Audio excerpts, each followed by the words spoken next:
Doctor حافظ عثمان رانا صاحب ماہر معیشت ہیں، ہمارے ساتھ موجود ہیں. شکریہ. ڈاکٹر حافظ عثمان صاحب، یہ جو لمبا عرصہ نجکاری ایک بلیک ہول میں رہی، بڑا لمبا عرصہ ہم دیکھتے رہے کہ ہو رہی ہے نہیں ہو رہی ہے، بہت سارے محرکات تھے اس کے بیچ میں، بہت زیادہ چیزیں تھیں. اس کی تباہی کیوں ہوئی؟ پہلے ذرا ہم اس پر بات کرتے ہیں. اتنی شاندار ایئر لائن تھی، دنیا اس سے سیکھتی تھی، کئی ایئر لائنز کو اپنے پاؤں پر بھی کھڑا کیا پی آئی اے نے. آخر کیا وجہ ہوئی کہ اسٹیل مل بھی فائدے کی چیز تھی، پی آئی اے بھی بہت فائدے کا ایسٹ تھا، یہ دونوں تباہ ہوئے؟ کیا وجوہات ہوئیں؟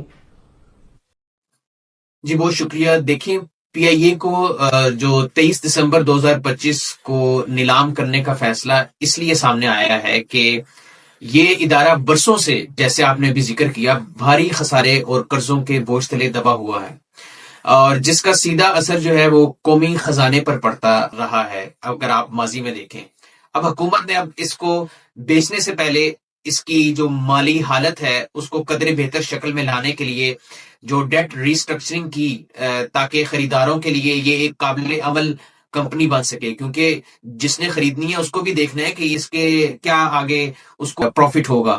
تو حقیقت یہ ہے کہ دنیا بھر میں جب کوئی سرکاری ادارہ مسلسل نقصان دے، جس میں مینجمنٹ اور گورننس کے مسائل بڑھ جائیں اور عوامی پیسہ جو ہے وہ بغیر کسی نتیجے میں ایسے ضائع ہوتا رہے، تو نجکاری ایک مشکل جو ہے مرحلہ بن جاتا ہے. تو اس قدم سے امید ہے کہ ایک طرف حکومت کا مالی بوجھ بھی کم ہوگا، اور ساتھ ہی ساتھ دوسری طرف ایک پروفیشنل اور میرٹ بیسڈ مینجمنٹ کے تحت پی آئی اے کو دوبارہ کھڑا ہم کر سکیں گے.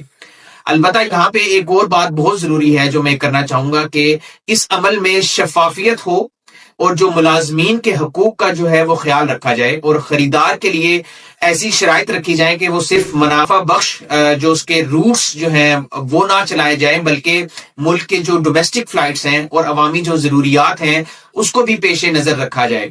تو اگر یہ نجکاری درست پلاننگ، درست ویلیویشن اور ساتھ ہی ساتھ گورننس کا جو فریم ورک ہے اس کے ساتھ ہوئی، تو یہ ظاہری طور پر پاکستان کے لیے ایک مثبت سنگ میل جو ہے وہ ثابت ہو سکتی ہے. ورنہ اگر یہ سب کچھ نہ کیا تو ہم ماضی کی طرح مسائل صرف ایک ہاتھ سے نکل کر پھر ہم دوسرے ہاتھ میں اس کو منتقل کر دیں گے.